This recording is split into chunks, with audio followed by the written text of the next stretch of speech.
नमस्कार दोस्तों, एक बार और आपके अपने YouTube चैनल बुनकर मैथमेटिक्स में आप सभी दोस्तों का हार्दिक स्वागत करता हूं। एक और नया वीडियो लेकर के आया हूं और आज आपके सामने जिस वीडियो को लेकर के बात करूंगा तो वो है तृतीय श्रेणी शिक्षक भर्ती 2026। अब देखिए दोस्तों, 2026 में जो थर्ड ग्रेड शिक्षक भर्ती होगी वो कितने हज़ार पदों पर होगी। अभ्यर्थियों के मन में ये सबसे बड़ा सवाल है, क्योंकि दोस्तों 2 दिन पहले ही शिक्षा विभाग ने जो रिक्त पदों का ब्यौरा दिया था और शिक्षा विभाग ने भी ये बता दिया था कि पटवारी भर्ती परीक्षा के लिए 4000 पदों पर वैकेंसी निकाली है। उनमें पदों को बढ़ोतरी होकर के 4000 टोटल पदों पर पटवारी भर्ती होगी और आगामी जो थर्ड ग्रेड शिक्षक भर्ती होगी वो 10,000 पदों पर करवाई जाएगी। तो देखिए दोस्तों, 10,000 पद, अगर थर्ड ग्रेड में 10,000 पद होते हैं तो आज तक के इतिहास में सबसे छोटी भर्ती यही मानी जाएगी शिक्षक भर्ती, जो कि 10,000 पदों पर होगी। इनमें भी दोस्तों बात करूँ तो L1 और L2 के लिए 5-5 हज़ार पदों का अगर बंटवारा करें तो L1 वालों के लिए तो बिल्कुल भी जो पुरुष वर्ग है उसके तो हिस्से में कुछ भी आना नहीं है। और वही अगर महिला वर्ग की बात करो तो उनको 50% रिजर्वेशन के हिसाब से देखा जाए तो उनके लिए तो एक अच्छी भर्ती है। तो दोस्तों, सर्वप्रथम उन तमाम विद्यार्थी और स्टूडेंट वर्ग को जो कल 10वीं परीक्षा का रिजल्ट आया था, जिन्होंने 10वीं एग्ज़ाम में अच्छे प्रतिशत से पास किया, उन सबको मेरी ओर से बधाई देता हूं। और आज बात करेंगे कि आखिर जो थर्ड ग्रेड शिक्षक भर्ती है वो कितने हज़ार पदों तक आ सकती है, क्योंकि देख सकते हो हमारे शिक्षा मंत्री है माननीय मदन जी दिलावर ने एक स्टेटमेंट दिया है और उन्होंने ये बात बोली है कि 21,000 शिक्षकों की जल्द होगी पदोन्नति। तो जैसे ही दोस्तों 21,000 शिक्षकों की पदोन्नति होती है तो कहीं ना कहीं थर्ड ग्रेड शिक्षक के पद खाली होंगे, यहीं 21,000। तो मान करके चलिए 21,000 तो ये, और 10,000 पहले, तो मान करके चलिए कि 30,000 पदों तक आप भर्ती देख सकते हो, थर्ड ग्रेड शिक्षक भर्ती। क्या दोस्तों ऐसा होगा या फिर नहीं होगा, इन तमाम बातों को लेकर के ही हम बात करते हैं।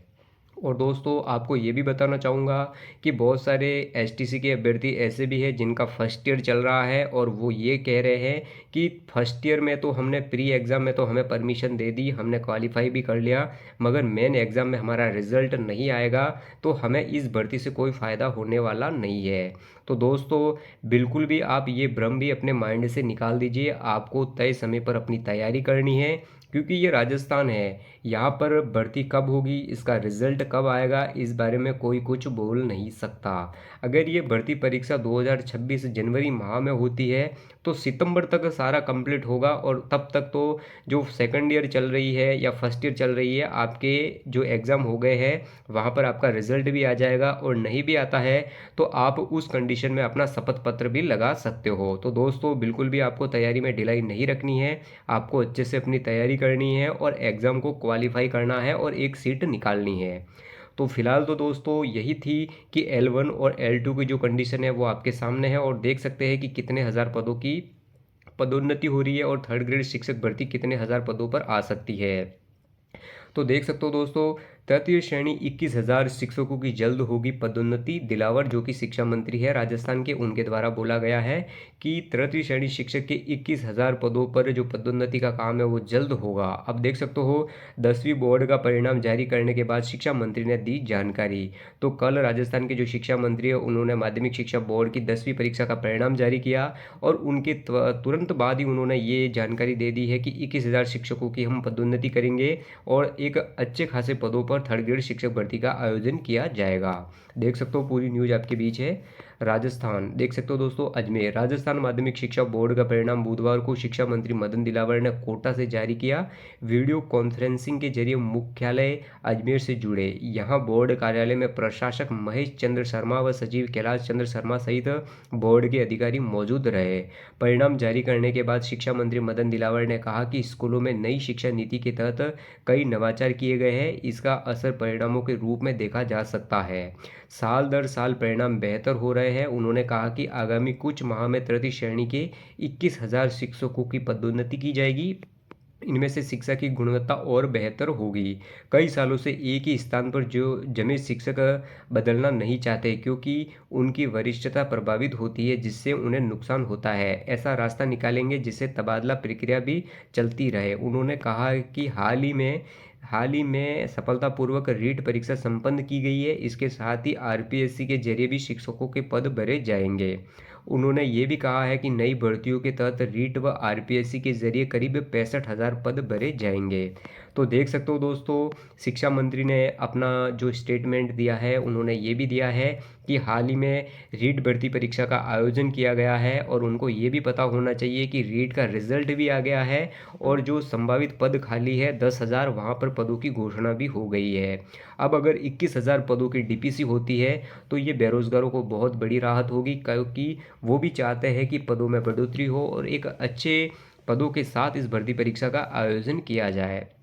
आगे देख सकते हो दोस्तों, यहाँ पर बात कर लेते हैं। तो देखिए दोस्तों, अजमेर 10वीं परीक्षा बोर्ड परिणामों की जानकारी देते हैं राजस्थान माध्यमिक शिक्षा बोर्ड के प्रशासक महेश चंद्र शर्मा और अन्य। यहाँ पर फोटो में देख सकते हो 10वीं का जो रिजल्ट जारी किया गया था उनकी जानकारी है। आगे देखिए दोस्तों, बात कर लेता हूँ। तो बोर्ड प्रशासन व शिक्षकों को सहारा। तो देख सकते हो दोस्तों, बोर्ड प्रशासन व शिक्षकों को सहारा क्या है। तो शिक्षा मंत्री दिलावर ने माध्यमिक शिक्षा बोर्ड प्रशासन, परीक्षा प्रक्रिया से जुड़े अधिकारी, कर्मचारी, वीक्षकों व शिक्षकों को बधाई दी। इन सभी के सामूहिक प्रयासों से ही समय पर परिणाम प्रक्रिया पूरी की गई है। शिक्षक लेवल परीक्षा शिक्षण पर खुद करे केंद्रित है। तो देख सकते हो दोस्तों, शिक्षक केवल शिक्षण पर खुद करे केंद्रित। तो देख सकते हो, मंत्री दिलावर ने कहा है कि शिक्षकों को अब केवल शिक्षण पर ही ध्यान केंद्रित करना होगा। इसके लिए कई नवाचार किए गए हैं। धार्मिक पूजा अर्चना या नमाज आदि के किए गए शिक्षक विद्यालय परिसर नहीं छोड़ेंगे। संत्रांक में खुलकर अंक देना ठीक है, लेकिन यदि सैद्धांतिक परीक्षा में 40 से कम अंक आते हैं तो ऐसे में छात्र तो पास हो जाएगा, लेकिन शिक्षक फेल माना जाएगा। शिक्षकों को कक्षा में मोबाइल ले जाने पर भी पाबंदी लगाई गई है। अशैक्षणिक कार्यों से भी शिक्षकों को हटाया जाएगा। तो देख सकते हो दोस्तों, अब शिक्षा मंत्री का ये कहना है कि जितने भी शिक्षक हैं वो अशैक्षणिक कार्य नहीं करेंगे। उनका एक ही फोकस रहेगा, विद्यालय में शिक्षा देना, यानी कि अच्छे से अध्ययन अध्यापन कराने के अलावा उनके पास और कोई काम नहीं होगा। देख सकते हो, नेट नहीं जुड़ा मोबाइल से संदेश सुनाया। नेट नहीं जुड़ा मोबाइल से संदेश सुनाया। तो देख सकते हो दोस्तों, परीक्षा परिणाम जारी करने में करीब 2 से 3 मिनट का विलंब हुआ। दरअसल देख सकते हो, DOIT जयपुर से कोटा व अजमेर को जोड़ना था। लिंक भी जयपुर DOIT से आया। इसमें तकनीकी खामी रही, जिसमें अजमेर से आवाज़ कोटा पहुंच रही थी, लेकिन कोटा से आवाज़ बाधित हो रही थी। मंत्री दिलावर का भाषण भी बाधित हो रहा था। बाद में बोर्ड सचिव कैलाश शर्मा ने प्रशासक महेश चंद्र शर्मा को मोबाइल से कनेक्ट करवाया। तो देख सकते हो दोस्तों, हालांकि ये 10वीं बोर्ड के रिजल्ट की पूरी जानकारी है, मगर हमारे लिए जो काम की न्यूज़ थी वही आपके बीच लेकर के आया। तो वो ये है कि शिक्षा मंत्री ने इस बीच हमारा स्टेटमेंट दिया है कि 21,000 पदों पर हम पदोन्नति करेंगे, और कहीं ना कहीं पदोन्नति होती है तो यही पद 3rd ग्रेड शिक्षक भर्ती में रिक्त होंगे और एक बड़ी भर्ती आप देख सकते हो। तो दोस्तों, जो भी अभ्यर्थी एसटीसी कर रहे हैं और फर्स्ट ईयर और सेकंड ईयर चल रहा है, तो उनको भी निश्चित तौर पर अपनी तैयारी करनी चाहिए, क्योंकि उन्होंने भी प्री एग्ज़ाम दिया होगा। बहुत सारे ऐसे भी हैं जो उसमें पास हुए होंगे। तो आपको तैयारी अच्छे से करनी है। और L1 की जितनी भी महिला अभ्यर्थी है उनको तो खास तौर पर मेरी ओर से यही संदेश है कि आपको अपनी तैयारी शुरू कर देनी चाहिए, क्योंकि दोस्तों आपके पास एक अच्छा स्वर्णिम अवसर है, आप आसानी से नौकरी लग सकते हो। तो दोस्तों, हमारे चैनल को लाइक और शेयर करना बिल्कुल ना भूलें। जय हिंद, जय भारत।